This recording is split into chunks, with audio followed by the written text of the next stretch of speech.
Buonasera amici di Alfa Editrice. Alfa Editrice stasera è a Pitch 2017, una manifestazione che si sta svolgendo i giorni 23 e 24 settembre al Lazzaretto di Cagliari. Siamo qui con Giorgio Binella, ideatore e organizzatore di Pitch 2017. Ciao Giorgio, dici un po' chi sei innanzitutto. Sono uno scrittore, pubblico romanzi e dal 2012 insegno scrittura creativa presso l'Accademia d'Arte Santa Caterina, che dal 2016 ha la sede presso la struttura del Lazzaretto di Cagliari. Che cos'è Pitch? Puoi dirlo in poche parole ai nostri amici?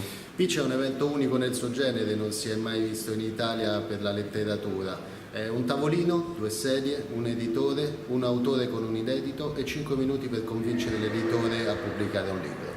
Di agli amici di Alfa Editrice per quale motivo dovrebbero seguire ora e in futuro Pitch e per quale motivo dovrebbero tentare di fare questa esperienza.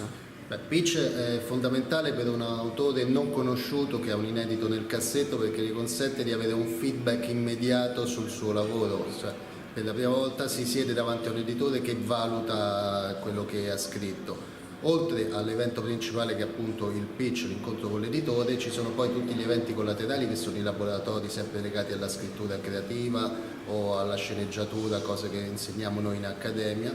Ci sono le esposizioni libri, presentazioni di libri, quindi tutto ciò che ruota attorno a un testo scritto. Molto bene, grazie Giorgio, in bocca al lupo. Grazie a voi.